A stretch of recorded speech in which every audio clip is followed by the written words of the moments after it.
Hello class 9। आपका RC classes for 100% में स्वागत है, जहां पर सबको मिलता है 100% क्वेश्चन के सलूशन। अगर आप इस चैनल पर नए हैं तो चैनल को सब्सक्राइब कर लीजिए, जिससे आगे की भी नोटिफिकेशन आपको मिलती रहे। देखिए, आज मैं आपके लिए लेकर आया हूं NCERT book chapter number 2 polynomial का कॉन्सेप्ट वीडियो। सबसे पहले हम लोग ये समझ लेते हैं कि पॉलिनोमियल कहते किसे हैं। ठीक है, तो देखिए, मैं आपको जनरल फॉर्म बता रहा हूँ। A x to the power n plus b x to the power n minus one plus c x to the power n minus two plus d x to the power n minus three and so on. इस तरह के जो equation आप देखते हैं उन सबको हम क्या कहते हैं, पॉलिनोमियल। यानी जो अलजेब्रिक एक्सप्रेशन आपके सामने लिखा हुआ है उसे हम क्या कहते हैं, पॉलिनोमियल कहते हैं। ठीक है, जहाँ पे जो x हमारा वेरिएबल है, x हमारा क्या है, वेरिएबल है, इसका जो पावर लिखा है n वो नॉन निगेटिव होना चाहिए। ठीक है, नॉन निगेटिव का मतलब क्या है कि जो हमारा जो x है उसका पावर जो है, देखिए, हमेशा नेचुरल नंबर होना चाहिए। यानी n की वैल्यू हमेशा नेचुरल नंबर होनी चाहिए। जैसे मैं एक पॉलिनोमियल लिख रहा हूँ, ये है x और प्लस 1/x। अगर इसको हम लिखना चाहें तो हम इसे x plus x to the power -1 लिख सकते हैं। यहाँ पे जो हमारा वेरिएबल का पावर है वो -1 हो गया, इसलिए ये पॉलिनोमियल नहीं होगा। यानी हमारा वेरिएबल अपान में नहीं होना चाहिए। ठीक है, एक दूसरा इक्वेशन लिखता हूँ, x प्लस 1/2। इसका भी जो पावर है वो क्या है, नॉन ज़ीरो है, लेकिन नेचुरल नंबर नहीं है, यानी उसके पावर में होल नंबर नहीं है। तो ऐसा भी पॉलिनोमियल में नहीं होना चाहिए। और कभी भी जो हमारा वेरिएबल है वो क्यूब रूट या एक्स स्क्वायर रूट में नहीं होना चाहिए। हमारा इस तरह का equation x square plus 3x plus 5 is equal to 0, इस तरह के इक्वेशन जो हैं वो क्या कहे जाएंगे, सभी पॉलिनोमियल कहे जाएंगे। यहाँ पर जो x वेरिएबल का सबसे ज़्यादा एक्सपोनेंट होगा उसको उसकी डिग्री कहते हैं। क्या बोलते हैं, डिग्री। जैसे इस पॉलिनोमियल की डिग्री क्या है, 2 है, क्योंकि जो x वेरिएबल आया उसका मैक्सिमम पावर क्या है, 2 है, तो इसकी डिग्री 2 है। तो ये जो पॉलिनोमियल है वो degree 2, degree 3, degree 4, degree 3, degree 4 and so on degree 5 का भी हो सकता है।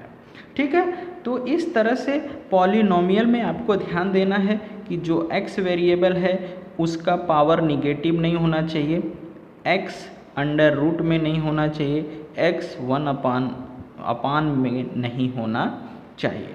कांस्टेंट कैसे भी हो सकते हैं, कांस्टेंट कैसे भी हो सकते हैं। जैसे यहाँ पे 3 कांस्टेंट है, ये अंडर रूट 3 भी रहता तो भी ये पॉलिनोमियल में काउंट होता।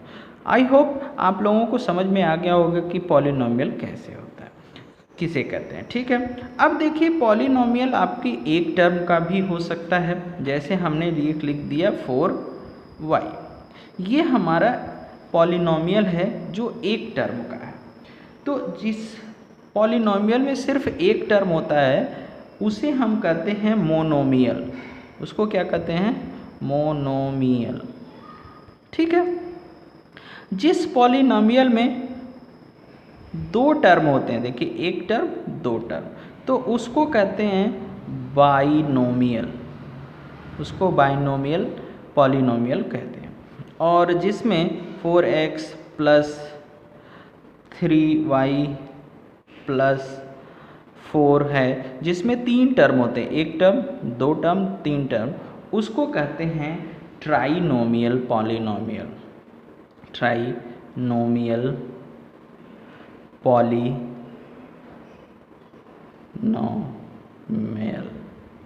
ठीक है, और इससे ज़्यादा को, यानी कि ज़्यादा टर्म होते हैं तो उसको मल्टीनोमियल बोलते हैं। ठीक है।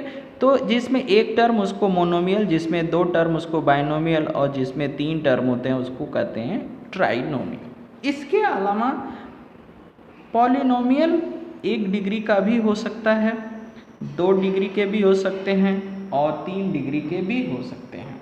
तो ऐसे पॉलिनोमियल जो जिनका डिग्री 1 होता है, जैसे 5x + 7 लिख दिया, इसमें जो वेरिएबल हमारा x है उसका डिग्री 1 है, तो जिसकी डिग्री 1 होती है उसको हम बोलते हैं लीनियर पॉलिनोमियल, लीनियर पॉलिनोमियल। ठीक है बच्चों। और जिसमें डिग्री 2 होती है, जैसे ये 5x² - 4 मैंने लिख दिया, इसमें मैक्सिमम पावर x का कितना है, 2 है, तो उसको हम बोलते हैं क्वाड्रेटिक पॉलिनोमियल।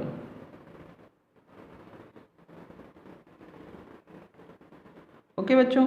और जिसमें डिग्री 3 होती है 4x³ - x² + 6x + 3, इस पॉलिनोमियल को देखिए, इसमें x का मैक्सिमम पावर 3 है, तो इसको हम बोलेंगे cubic polynomial, cubic polynomial.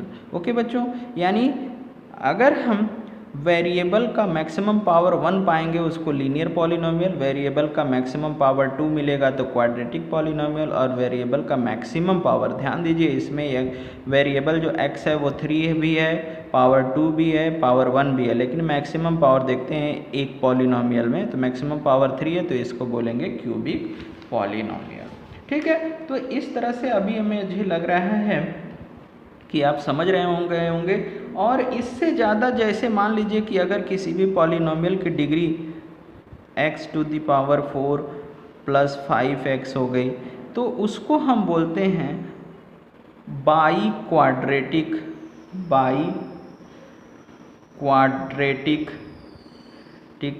Polynomial. ठीक है। तो इस तरह से है। इसके बाद जो है मेन नेक्स्ट,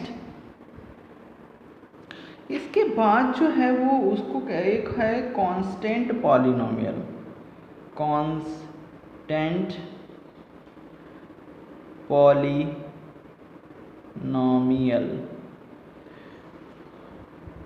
ओके बच्चों। तो कांस्टेंट पॉलिनोमियल में एक ही टर्म होता है जिसकी डिग्री क्या होती है, 0 होती है। जैसे उसमें केवल एक कांस्टेंट नंबर होता है, जैसे 6 लिख दिया, -7 लिख दिया, 4/5 लिख दिया, तो ये भी एक तरह का पॉलिनोमियल है जिसे हम क्या कहते हैं, कांस्टेंट पॉलिनोमियल बोलते हैं। ठीक है।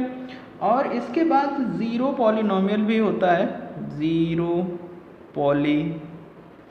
पॉलिनोमियल भी होता है, जिसमें सिर्फ और सिर्फ एक ही टर्म होता है और उसको हम नेमली 0 कहते हैं। तो ये क्या है, 0 पॉलिनोमियल है। ठीक है। तो आई थिंक अभी आप समझ गए होंगे कि पॉलिनोमियल किस फॉर्म का होता है। पॉलिनोमियल इस फॉर्म का होता है नियर अबाउट, जिसमें x का पावर निगेटिव नहीं होना चाहिए, अंडर रूट में नहीं होना चाहिए, और जो वेरिएबल आ रहा है वो अपान में नहीं होना चाहिए। कांस्टेंट इस तरह से हो सकते हैं, कोई प्रॉब्लम नहीं है। जो पॉलिनोमियल है उसका मैक्सिमम जो एक्सपोनेंट होगा वो डिग्री कहलाएगा। ठीक है। और ये 1 डिग्री, 2 डिग्री, 3 डिग्री, 4 डिग्री का हो सकता है। कोई भी पॉलिनोमियल एक टर्म का होगा तो उसे मोनोमियल, जो 2 टर्म का होगा उसे बाइनोमियल, जो 3 टर्म का होगा उसे ट्राइनोमियल कहेंगे। ठीक है। किसी पॉलिनोमियल की अगर डिग्री 1 है तो उसे लीनियर पॉलिनोमियल, जिसकी डिग्री 2 है उसको क्वाड्रेटिक पॉलिनोमियल, जिसकी डिग्री 3 है उसको क्यूबिक पॉलिनोमियल, जिसकी डिग्री मैक्सिमम पावर 4 है उसको बाई क्वाड्रेटिक पॉलिनोमियल कहेंगे। और हमने लास्ट में आपको बताया था कि कांस्टेंट पॉलिनोमियल में नंबर्स सिर्फ आते हैं, वो निगेटिव पॉजिटिव कुछ भी हो सकते हैं। और 0 पॉलिनोमियल, ओनली 0 अगर हम लिख दें तो वो भी एक तरह का पॉलिनोमियल है जिसे हम 0 पॉलिनोमियल कहते हैं। इस तरह से मुझे लगता है बच्चों आपको पॉलिनोमियल का कॉन्सेप्ट समझ में आ गया होगा। आगे की एक्सरसाइज मैं नेक्स्ट वीडियो में आपको एक्सप्लेन कर दूंगा। इसी तरह से आप RC क्लासेस फॉर 100% के साथ बने रहिए। Thank you.